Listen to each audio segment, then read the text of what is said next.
Selamat berjumpa kembali Bapak Ibu, Saudara-saudari, umat beriman terkasih dalam Tuhan. Salam sehat berlimpah berkat.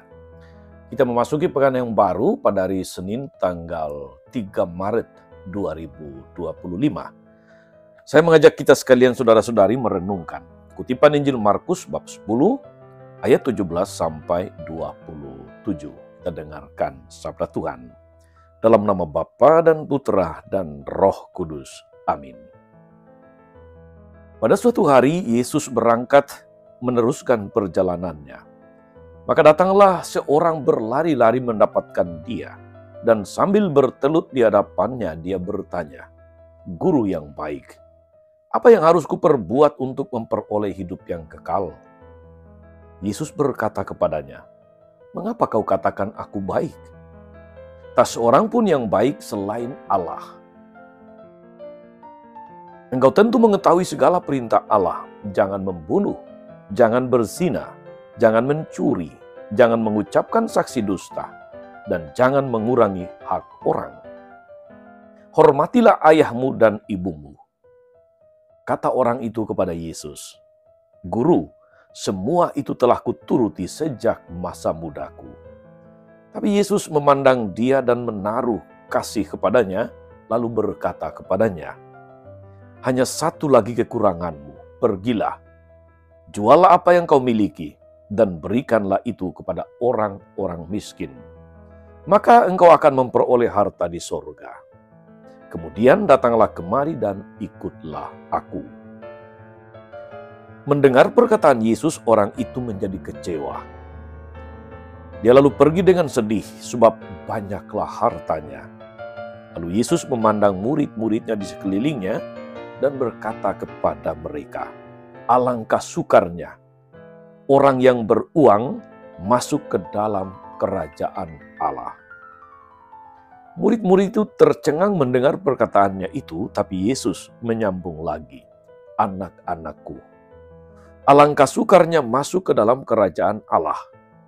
Lebih mudah seekor unta melewati lubang jarum daripada seorang kaya masuk ke dalam kerajaan Allah." Para murid semakin gempar dan berkata seorang kepada yang lain, "Jika demikian, siapakah yang dapat diselamatkan?" Yesus memandang mereka dan berkata, "Bagi manusia, hal itu tidak mungkin.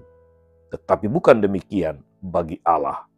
Sebab bagi Allah, segala sesuatu adalah mungkin." Demikianlah sabda Tuhan. Bapak Ibu Saudara-saudari, umat beriman terkasih dalam Tuhan kita Yesus Kristus. Dalam Injil diceritakan kepada kita tadi ada seorang muda berlari-lari mendapatkan Yesus untuk bertanya kepadanya. Sebuah pertanyaan yang sangat bagus. "Guru yang baik, apa yang harus kuperbuat untuk memperoleh hidup kekal?"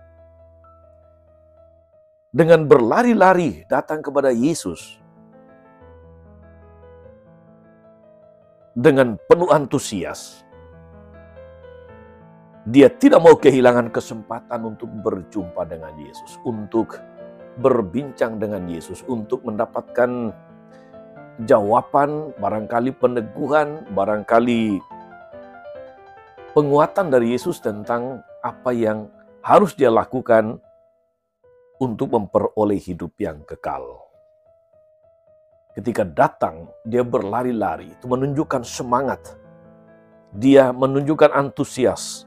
Namun setelah mendengarkan tanggapan Yesus atas pertanyaannya, dia kemudian pulang dengan kecewa dan sedih. Kelihatan bahwa ketika dia mendapatkan tantangan dari Yesus, "Jualah seluruh hartamu, berikanlah kepada orang miskin, lalu kemudian datang dan ikuti aku," dia menjadi kecewa. Dia menjadi kehilangan semangat. Dia pulang dengan sedih. Rupanya saudara-saudari, meskipun berlari-lari ingin bertemu Yesus, namun ia belum siap untuk mengikuti Yesus secara sungguh-sungguh. Yang berarti pula dia belum siap memperoleh hidup yang kekal seperti yang diimpikannya. Dia hanya siap mendapatkan jawaban yang dari Yesus yang barangkali justru mengapresiasi apa yang sudah dia lakukan. Seluruh perintah Allah dia lakukan. Bahkan dengan bangga dia katakan, itu semua sudah kulakukan sejak masa mudaku. Satu-satunya yang belum dia lakukan adalah menjual segala hartanya. Ingat saudara-saudari, Yesus pernah katakan, di mana hartamu, di situ hatimu. Itu yang masih mengikat dia dengan dunia. Maka Yesus menantang dengan juallah seluruh harta milikmu. Bagikan kepada orang miskin, lalu ikutilah aku. Dia pulang dengan sedih. Dia pulang dengan kecewa. Saudari-saudara umat beriman terkasih dalam Tuhan. Betapa sukarnya masuk ke dalam kerajaan Allah. Karena untuk masuk ke sana, harganya tidak murah. Orang harus lepas bebas. Dia tidak boleh diikat oleh macam-macam hal-hal yang bersifat duniawi, termasuk harta kekayaan.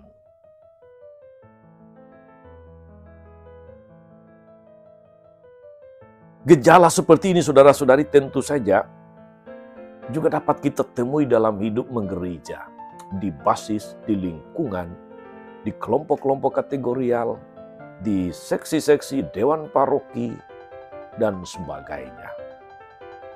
Ada orang yang begitu menggebu-gebu, bersemangat, ingin melayani, ingin terlibat.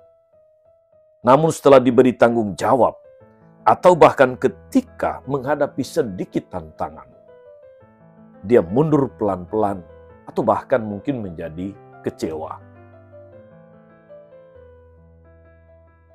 Hal yang sama juga saudara-saudari kadang-kadang terjadi dalam hidup membiara.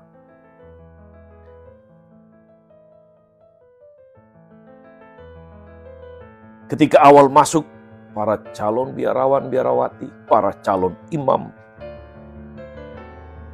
begitu bersemangat, begitu menggebu-gebu menyatakan siap melayani, siap ditempatkan di mana saja. Namun, ketika menghadapi sedikit kesulitan, sedikit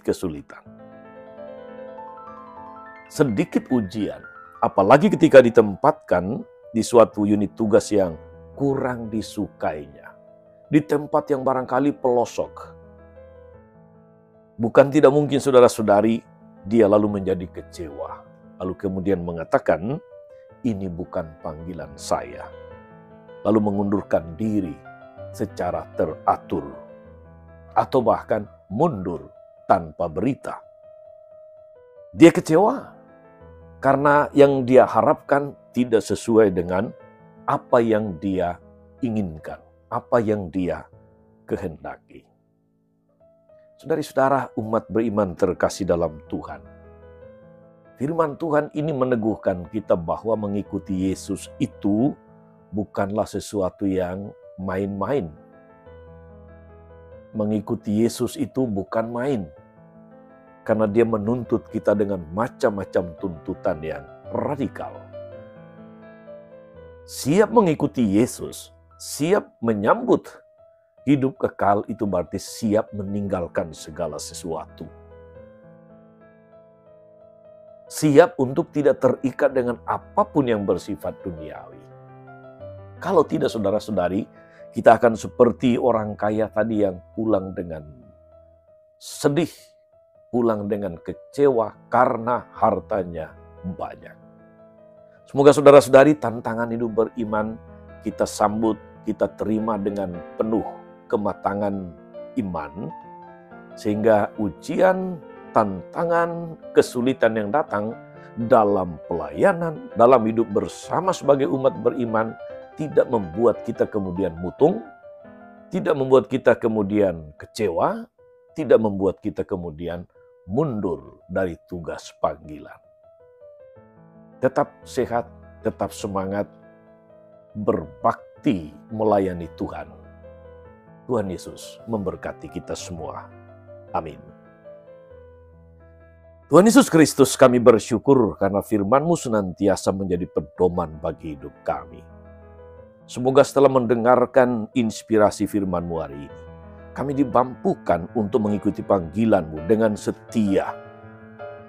Meski kadang-kadang atau seringkali menghadapi ujian, menghadapi cobaan dan tantangan.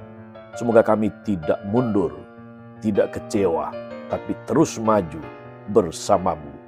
Sanggulah Tuhan dan pengantara kami sepanjang segala masa. Amin. Saudari-saudara sekalian, berkat Allah turun atas saudara-saudari, atas mereka yang kita doakan atau kita janjikan doa. Mereka yang sakit dan menderita, segala rencana, karya, dan pelayanan hari ini, Bapa dan Putra dan Roh Kudus. Amin. Tetap sehat, teruslah menjadi berkat. Jangan lupa like, subscribe, nyalakan lonceng notifikasinya. Salam 52, Tuhan memberkati.